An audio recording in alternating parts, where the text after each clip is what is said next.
un peu remonter le temps avec un abécédaire rétro que vous avez souhaité. Voilà. Donc, A comme astiquer. Astiquer, ça me rappelle un souvenir personnel.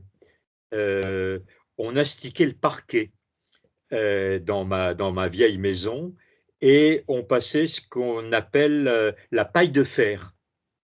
Donc, on posait le pied droit sur la paille de fer, voilà, et on faisait un mouvement d'avant en arrière.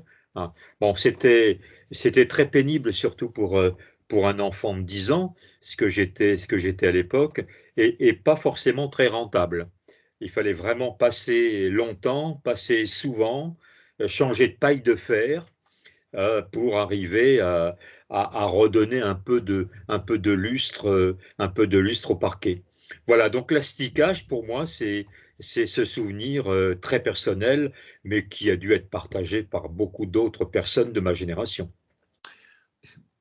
Simple petite parenthèse, parce que c'est vrai que ce sont des mots qui nous rappellent obligatoirement des souvenirs. Pour moi, c'est la voiture de mes parents qu'on briquait le samedi dans la grange. Voilà, eh bien, j'ai fait un choix très, très arbitraire. J'ai choisi le parquet au détriment de la voiture, que l'on astiquait aussi très minutieusement, avec les pare-chocs en chrome, avec d'ailleurs une petite astuce que l'on a oubliée puisqu'il n'y a plus de pare-chocs en chrome. On utilisait de la cendre froide. Et c'était un formidable décapant du chrome de pare-choc de voiture. En l'occurrence, c'était une Citroën traction avant. Eh bien, idem pour la première voiture de mon père en France. Kaki, une voiture qui venait des résistants Oui. à l'époque. Bon, enfin bon, que de souvenirs. Baguette. Baguette, eh bien, c'était ce pain qu'on allait chercher chez le petit boulanger du quartier. C'était une baguette qui n'avait pas besoin de s'appeler tradition. Elle était en elle-même d'une bonne saveur. Et je crois qu'aujourd'hui, ce que l'on nomme la baguette tradition, c'est la baguette ordinaire du temps passé. Parce que la baguette très ordinaire d'aujourd'hui est franchement beaucoup moins bonne que la baguette croustillante qu'il y avait à l'époque. D'ailleurs, on distinguait deux types de baguettes. Hein. Il y avait ce qu'on appelait la baguette moulée. Hein. Donc le dessous était moulé, il y avait comme une sorte d'architecture. Alors, j'ai ce souvenir parce que l'une de mes tantes préférait la baguette moulée à la baguette ordinaire que prenaient mes parents. Charbon. Ah, charbon, ça c'est mon enfance, hein, puisque Voilà, oui. je l'avais dit, hein, mes parents étaient négociants en combustible, donc j'ai passé ma vie entouré de noirceur physique, à part ce charbon qui se démultipliait à l'infini. Il y avait quantité de catégories de charbon, en commençant par ce qui était réduit en cendres et qu'on appelait le poussier. Hein, le poussier, pas la poussière, le poussier, qui permettait d'ailleurs, en étant récupéré, de donner naissance aux boulets, les Les boulets de boulets, charbon. les briquettes. Tout à fait, tout à fait. Et on avait, on avait du charbon qui venait de Donetsk, en Ukraine, à l'époque. Voilà, donc c'est effectivement cet environnement de salissure à portée de chaussure, à portée de main. Mais comme j'étais pardon, un enfant propre, je me salissais rarement. Mais de ce monde-là, il vous est resté une chose, la foi. Oui, parce que le charbon, c'est aussi le travail mené par une famille qui était catholique par lointaine tradition, hein, presque par réflexe. Hein, on était Et la catholique. foi du charbonnier.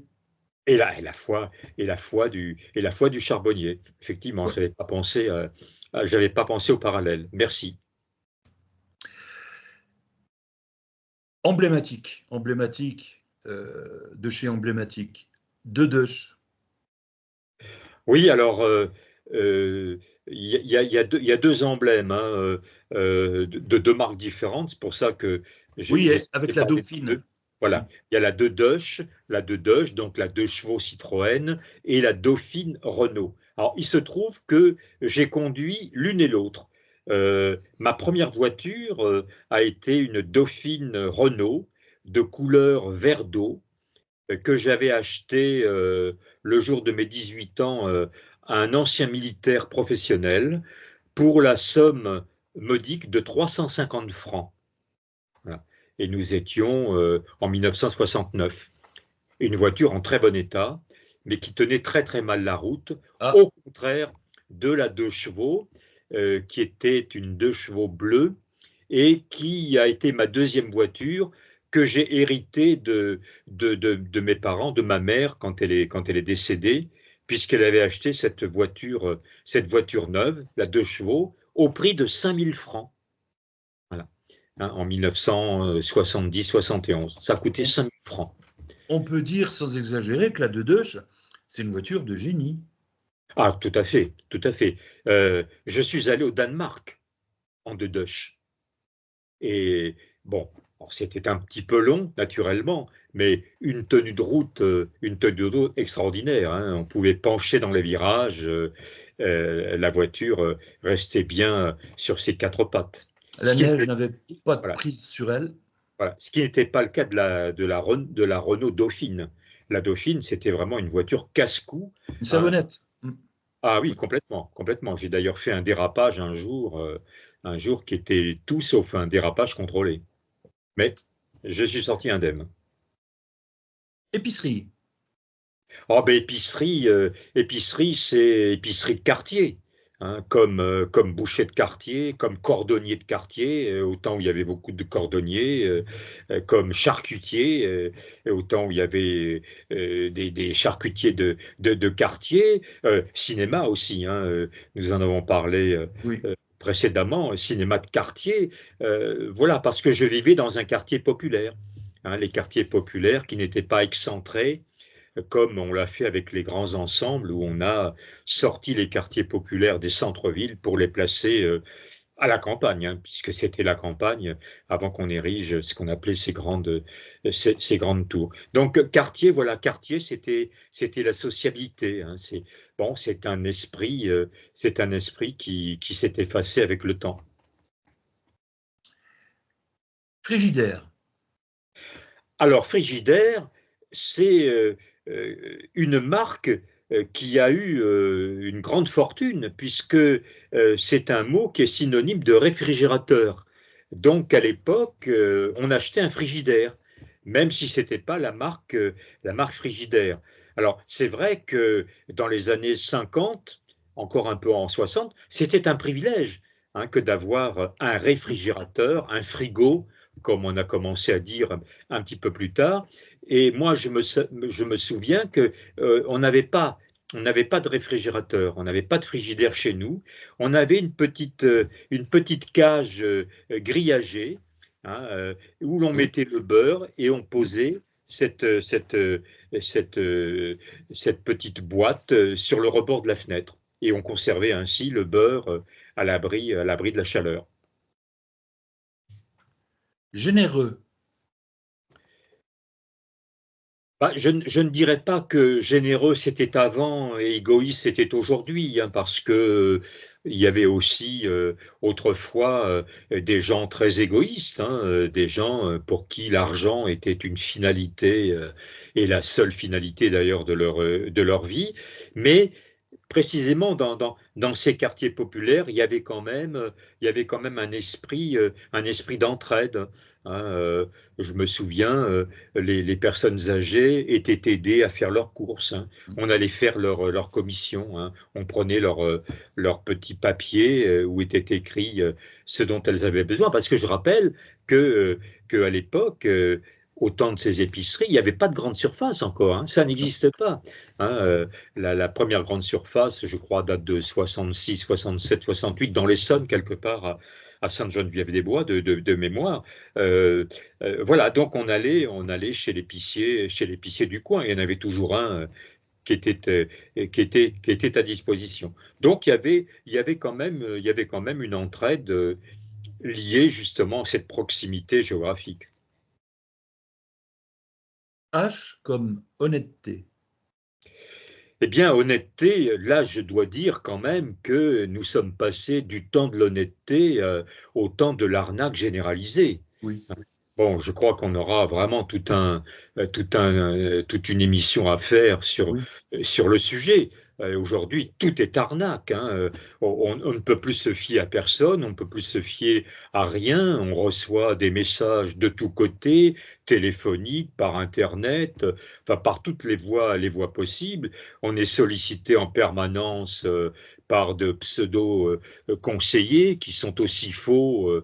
Donc on a toute une collection. Enfin, en fin de compte, tout est happé par ce que j'ai appelé un jour dans un article l'arnaquitude. Voilà, c'est le grand. Ça va même, Michel, et on est directement concerné, directement et indirectement, au titrage des vidéos YouTube. Oui, bien sûr, bien sûr. Bien sûr, ben, je crois qu'il y a des titres qui exagèrent le contenu ou qui s'écartent totalement du contenu. Donc c'est vrai que on a des titres faux pour Pour du clic. appâter le chaland, comme on dit, hein. Insolence. Insolence, quelque chose que les enfants d'autrefois ne connaissaient pas beaucoup. En tout cas ne pratiquaient pas souvent. Il y a des mots qui sont aujourd'hui du langage très très courant et qui sont euh, perçus comme de toutes petites grossièretés, merde, hein, con. Bon, à l'époque des enfants des années 50 ou 60, c'était beaucoup, hein. Mm. Voilà, c'était impensable qu'un enfant puisse dire merde à ses parents ou puisse les traiter, hein, comme on dit, traiter, hein, ce qui veut dire en réalité maltraiter, mal trait d'union, traiter. Alors, bien sûr qu'il y avait des enfants un peu excessifs, insolents, euh, chahuteurs, mais dans les écoles, par exemple, pouvait régner le chahut, mais pas ces violences exacerbées jusqu'au viol quelquefois. Tout ça, c'était évidemment impensable dans un temps qui était encore très moralisé. Jouet de Noël. À jouer, c'était le miracle annuel des enfants, hein. C'est vrai que les parents discrètement déposaient les jouets au pied du sapin, euh, et c'était une merveille pour les enfants que de trouver le lendemain matin au pied de l'arbre de Noël, richement décoré, tous ces cadeaux dont ils avaient rêvé et dont ils avaient passé commande pour beaucoup auprès du Père Noël. Euh, voilà, mais avec quand même cette petite magie religieuse qui était quand même toujours là, hein. Il y avait la messe de minuit, hein, qu'on ne regardait ou pas, mais on savait qu'elle existait, hein. Il y avait les offices solennels. Donc ça n'était pas que marchand, même si c'était aussi déjà marchand, hein, ne nous trompons pas. Kant. Alors, Kant m'a donné du fil à retordre, hein, parce que c'est vrai que j'ai beaucoup travaillé la question morale et évidemment, euh, Kant est incontournable. Euh, alors, Kant, il est divers, hein. Il y a le Kant lisible, le Kant illisible. Nous parlions, je crois, de Sartre hier, hein. Bon, l'être et le néant, hein, il faut vraiment être très volontaire, hein, pour rentrer dans ce texte, hein, alors que euh, certains romans, je suis en train de relire La Nausée. Voilà, c'est un petit bijou de la littérature, hein. C'est d'une élégance, c'est ciselé d'une manière remarquable. Alors, parmi les imbuvables de la philosophie, et je m'en excuse pour les amateurs, il y a quand même Hegel, hein. Hegel, bon, Hegel, il faut avoir envie. Donc ça donne pour le coup beaucoup plus de sympathie pour quelqu'un comme Nietzsche. Hein. Nietzsche qui est aussi d'une envergure exceptionnelle et qui est une référence, alors pour le meilleur et pour le pire, hein, puisque bon, Nietzsche a aussi inspiré des gens comme Hitler, hein, qui se réclamaient Oh, non, ouvertement de là, il faut mettre beaucoup de bémols à ça, pour ne pas tomber dans ça. Je veux dire, encore une fois, Nietzsche a été trahi par ses disciples, hein, donc, et sa famille, en l'occurrence. Donc, Oui, mais il je a suis été très prudent par rapport à je combats, pour te dire très spécifiquement ce genre d'assimilation. Bon, je vous le dis. Ça, Nietzsche et Hitler, non, c'est pas quelque chose, c'est pas une liaison qui est que je peux assimiler. Voilà. Bon, ben, c'est une différence de point de vue. Voilà. Voilà. Mais par contre, pour Kant, c'est la même chose. Je veux dire, il y a un Kant qui est très fréquentable, hein, mais il y a aussi un Kant infréquentable. Il y a certains de ces écrits qui seraient aujourd'hui, s'ils étaient mis en exergue, qui le rendraient haram, on va dire, au moins. Voilà, ben ça donnera peut-être l'occasion Oui, d'en oui. reparler à l'occasion Ouais. de notre petite épreuve des citations. Après Sartre, pourquoi pas Kant? Linoléum, le lino. Ah ben le lino, bien sûr, le lino que l'on posait sur le parquet, hein, pour préserver le parquet, qui était souvent très beau à l'époque. Hein. Voilà, du lino, j'ai encore l'odeur. Bon, ça dégageait une certaine odeur. C'était pas forcément très facile à installer. Hein, ça se déformait très vite. Hein, ça pouvait gondoler. Voilà, mais c'était toute une époque, comme d'ailleurs le formica sur les tables de cuisine. Ceci dit, Michel, le lino, ça existe encore. Bien sûr, bien sûr, bien sûr. Le formica, j'en suis moins sûr. Formica, moins sûr, moi aussi. Alors, un autre terme fétiche des années passées, des années 70, euh, l'incontournable Minitel. Ah oui, alors le Minitel, il y a, je crois, des bourses qui doivent s'en souvenir, hein, parce que ça coûtait très cher, hein, surtout quand on allait sur les sites qu'on appellerait aujourd'hui des sites roses, hein, de mémoire, le Oui. 3615, hein, qui était très à la mode, mais Qui une a fait, forme. entre parenthèses, la fortune et le départ de M. Niel.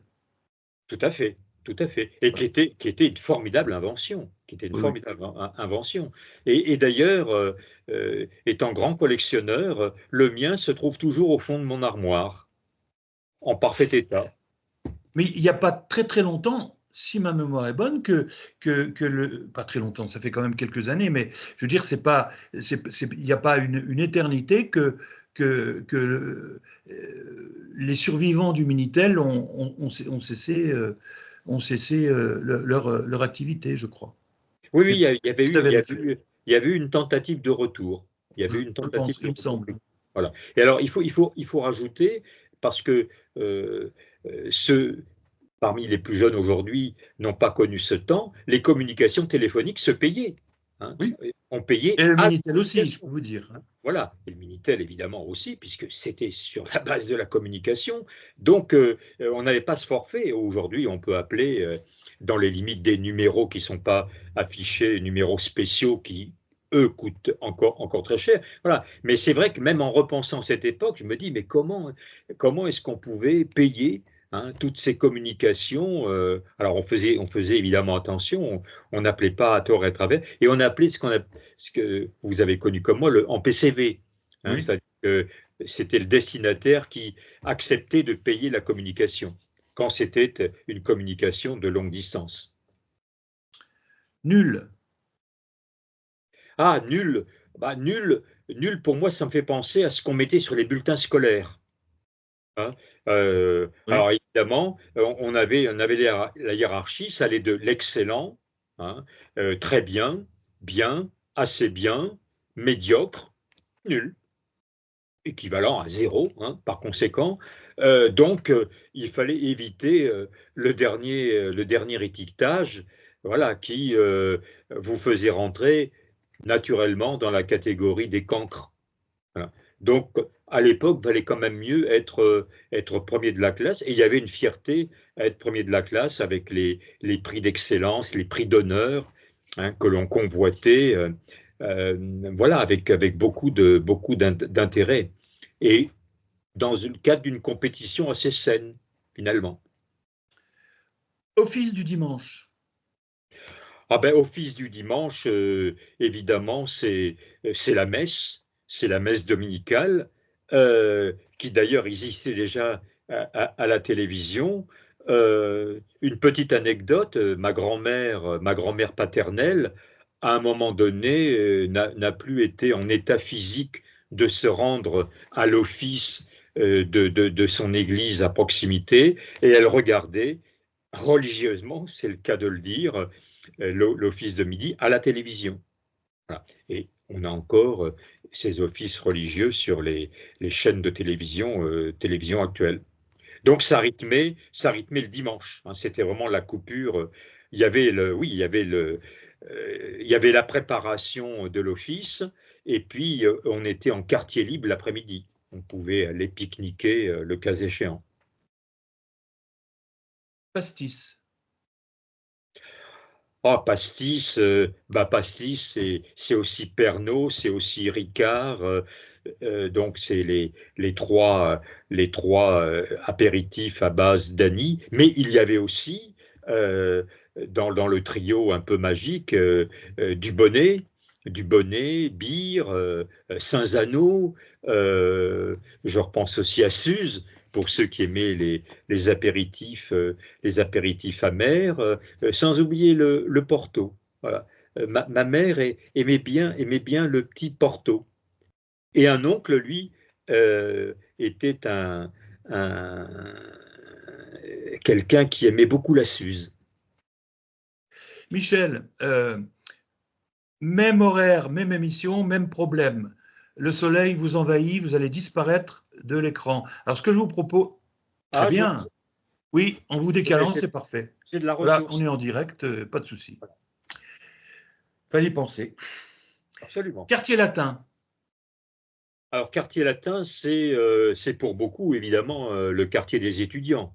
Euh, j'ai commencé mes études par des études de droit, donc rue d'Assas, pour les poursuivre et terminer en troisième cycle au Panthéon.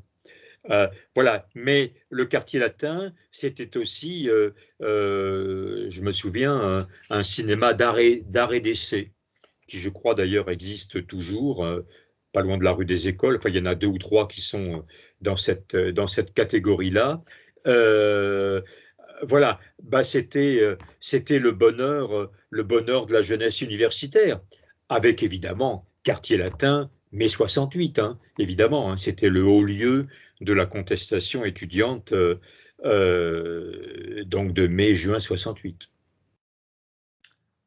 Réclame. Ah ben, réclame, c'est l'ancien nom de publicité. Voilà. Donc, il y avait des réclames partout.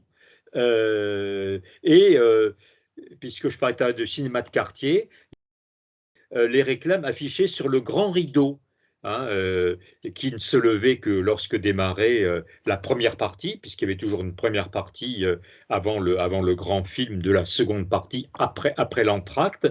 Voilà. Et il y avait donc affiché, hein, donc les commerçants du quartier. Et j'étais toujours très très ennuyé parce qu'il n'y avait pas le nom du commerce de mon père. Ah, bon. Avait-il refusé? Sans Je ne doute. sais pas, mais il n'y était pas. Il n'y était pas. Donc il y avait pas le négociant en combustible. Voilà. Mais les réclames, voilà, qui sont devenues publicités, qui elles-mêmes sont devenues pubs, hein, puisque bon, on tronque aussi des mots. Et voilà, et dans les magazines, il y avait aussi les coupons, hein, qui permettaient d'avoir des prix réduits sur un certain nombre d'articles de consommation. Du reste, c'est un thème, là je reparle aux sociologues de base, c'est un thème qu'on pourra reprendre, c'est-à-dire le passage de la réclame à la publicité signifie beaucoup de choses dans la vision du monde, l'appréhension du monde, je pense. Bien sûr, bien sûr, bien sûr, c'est un thème. Saint-Honoré, le gâteau. Alors Saint-Honoré, oui, c'était pas la rue puisque j'habitais donc en banlieue. À Saint-Honoré, ben, c'était le traditionnel gâteau du dimanche, hein. On mangeait un Saint-Honoré avec la crème chantilly, qui concluait un repas où il était souvent question de poulet petit pois, hein, le poulet qui était très à la mode, hein, euh, alors évidemment, hein, le poulet qui disparaissait pour le temps de Noël, où on faisait surgir la dinde et l'oie. On mangeait beaucoup d'oie. On mangeait beaucoup d'oie à l'époque. Bon, l'oie s'est un petit peu perdue dans la modernité, au profit de la dinde. Mais pour celles et ceux qui sont adeptes de régime, la dinde, c'est la viande recommandée, une viande blanche. Télé, première chaîne. Et oui, la télé jusqu'en 1967, c'était la première chaîne. Nous n'avions qu'une chaîne qui obéissait à des programmes, donc c'était pas du 24 heures sur 24, hein. Les programmes commençaient vraiment en fin de matinée et s'achevaient en fin de soirée. Je me souviens parce que il y avait, euh, il y avait le catch, hein, voilà, que je regardais à l'époque, alors qui était en noir et blanc, hein, puisque c'était une chaîne en noir et blanc, mais avec des émissions de grande qualité, voilà, avec Santelli, la caméra explore le temps, voilà, on avait de grandes séries théâtrales, alors un peu, un peu difficile, surtout quand tu étais très jeune. Je me souviens, les Perses, par exemple, les Perses, c'était dur, hein, quand on avait 10 ou 12 ans. Voilà, mais bon, ce genre de spectacle qui a disparu. Le temps est plutôt à Netflix aujourd'hui. Voilà. Vermifuge. Ah, vermifuge, là, je pense avoir souffert, comme beaucoup d'enfants de l'époque, il y avait cette espèce d'obsession des parents pour les vers. Voilà. On était, on était a priori condamnés à avoir des vers, et notamment le méchant ver ténia, hein, le Mm. ver blanc. Voilà. Et il y avait un vermifuge. Alors je me souviens parce que c'est un vermifuge sous forme de sirop rouge. euh, je crois qu'il s'appelait le pot vanille ou quelque chose comme ça. C'était vraiment quelque chose. Alors pire que l'huile de foie de morue qu'on donnait aussi aux enfants, hein, parce que le H, on aurait pu mettre aussi huile de foie de morue. Bon, huile de foie de morue, il fallait vraiment être seul. Mais alors le pot vanille, hein, le vermifuge, je dois dire que j'ai vomi plus d'une fois pour avoir avalé cette substance vraiment épouvantable. Et ceci dit, pour rester quand même sur cette question, c'était pas par hasard non plus, parce qu'à l'époque, le ténia, c'était une véritable calamité. Les élevages n'avaient pas la qualité hygiénique qu'ils peuvent avoir aujourd'hui, et le contrôle des aliments était aussi moins sophistiqué. Donc, effectivement, il y avait un réel danger qui correspondait à ce produit. Tout à fait. Winchester. Ben, Winchester, c'est aussi pour les enfants de mon époque, les cow-boys et les Indiens, où le monde était partagé en deux, Mm, les bons et les méchants.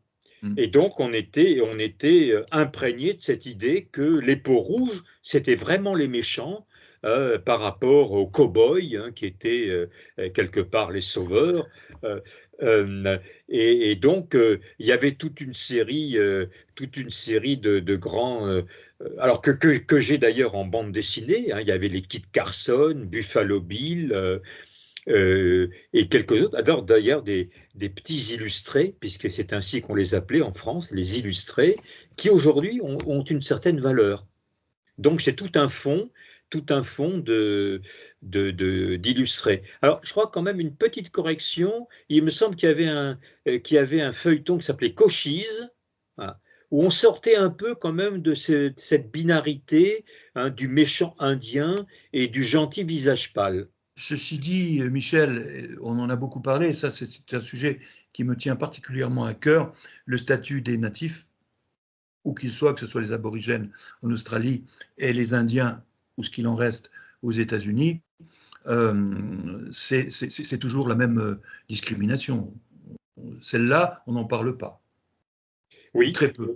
Alors, on en a un peu reparlé à l'occasion de la campagne de Donald Trump, hein, puisque je ne sais plus dans quel État il y a une grande réserve, je crois une réserve Navarro, hein, Hein. qui se trouve productrice, je crois, de pétrole. Et Donald Trump avait resserré le territoire de ces Indiens, Joe Biden l'ayant ramené à sa dimension d'origine, et de nouveau pèse la menace sur ces Indiens d'avoir leur sol amputé considérablement.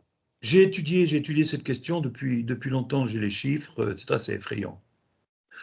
Démocrates, républicains confondus, c'est effrayant.